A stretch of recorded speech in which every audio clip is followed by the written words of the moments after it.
Bologne. Le processus de Bologne. Processus de Bologne. Processus de Bologne. Le processus de Bologne. C'est un grand projet européen. Bougez pas, on s'occupe de la sauce. Sauce Bolo, la recette du processus de Bologne, expliquée en 6 étapes. Nous allons nous intéresser aux ECTS. C'est qui? Il s'agit des European Credit Transfer System, ou Système européen de transfert et d'accumulation de crédits. Ah, oui.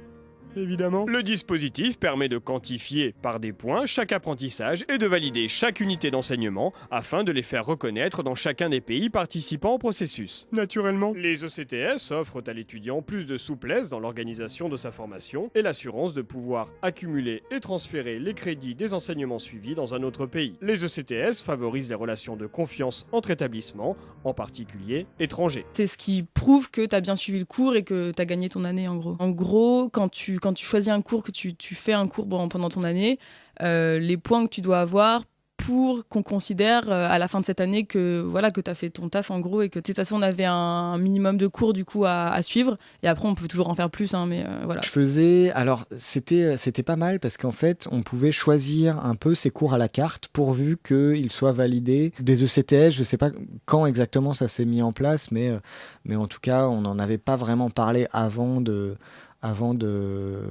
partir en Erasmus, où là, pour le coup, effectivement, ça comptait, puisque les cours que je devais prendre devaient correspondre au nombre de CTS en France. En gros, on faisait son choix, il fallait valider 180 ECTS, je crois, pendant l'année. Il y en a un qui vaut 30, il y en a un qui vaut 60, ça dépendait à la fois du volume horaire ou de l'importance du cours, et ensuite, on se servait pourvu que ça fasse 180 ECTS. Bien sûr, le système des ECTS est complexe, et les étudiants peuvent parfois s'y perdre. Ah bon?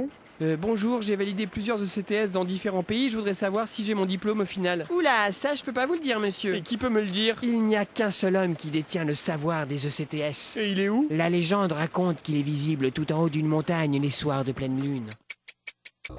Bonjour, c'est bien ici l'homme qui connaît les ECTS? L'ignorance est source perpétuelle d'émerveillement. Que puis-je pour toi, jeune homme? Voilà, je voudrais savoir si, avec tous mes ECTS, j'ai eu mon diplôme. Donne-moi tes documents. Bien.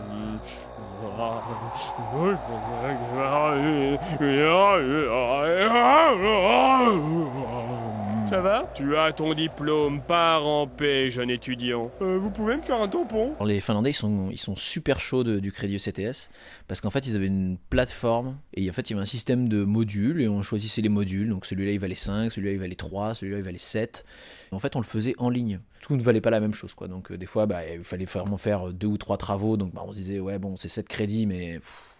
beaucoup de boulot, et puis là à côté il y avait un autre truc qui était 5 crédits mais ça demandait un peu moins de boulot, on se disait ok peut-être plutôt celui-là, on choisissait dans les différents onglets etc. Donc voilà. Les ECTS sont-ils plus clairs pour vous désormais?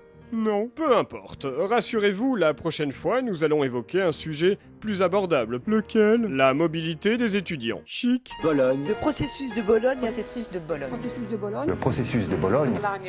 C'est un grand projet européen. Bougez pas, on s'occupe de la sauce. Sauce Bolo, la recette du processus de Bologne, expliquée en 6 étapes.